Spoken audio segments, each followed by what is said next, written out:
Part 11.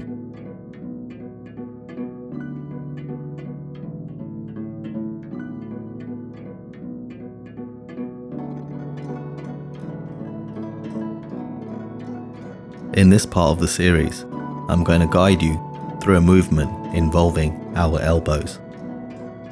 It's a very useful movement and can be applied in many ways.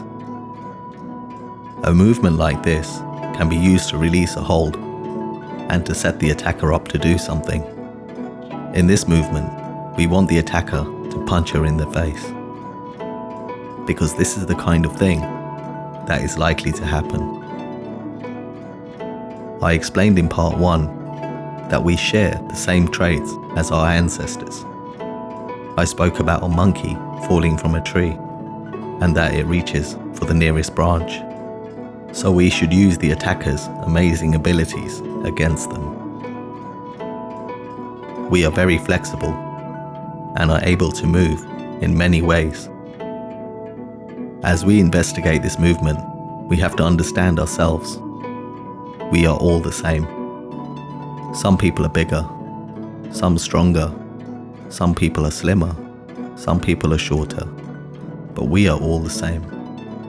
What sets us apart is knowledge. Here we see him lean forward and grab her wrist. For this movement to be effective, let them.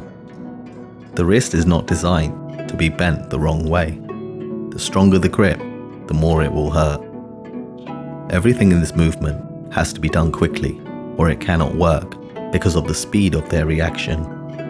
It's the attacker's reflexes that we are relying on.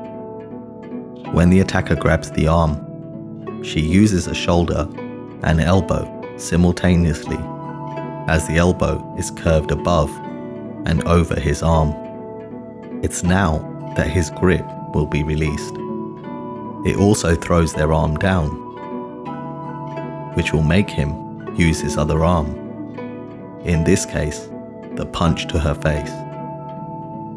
She uses the same arm to block from the outside and guide it past her head. There are a number of things that you can do here, from grabbing his arm and breaking it to restraining, but for the purposes of this video, she palms his head. You can refer to part 9 to learn more about the palm. I also want to explain in this video about our feet.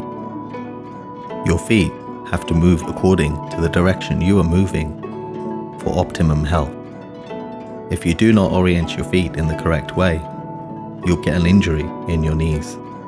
When practicing any movements or investigating these things, you have to make sure that your body moves correctly and that your feet are lined up in the correct way.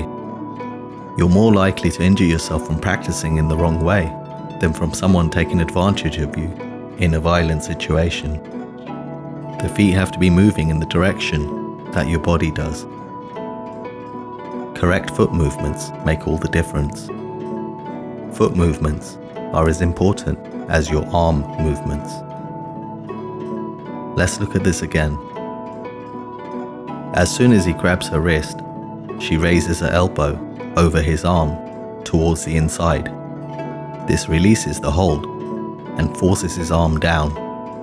This causes a reflex reaction. That reflex is to punch you in the face. We want them to punch us towards the face, to take advantage of the situation and to be able to control them in the correct way. The arm that was used to elbow his arm downwards is used to block the punch. Notice how she guides it away from her head as her other arm palms his head. With movements similar to this, the danger isn't the attacker, it's ourselves. If you don't pay attention to everything going on, you might twist your knee, so make sure you use your feet correctly and take your time when learning. If you enjoyed this video, please click the like button, consider subscribing, and if you know someone that can find this useful, please share it with them. Until next time, don't hide in a cocoon. Be like a butterfly and set yourself free.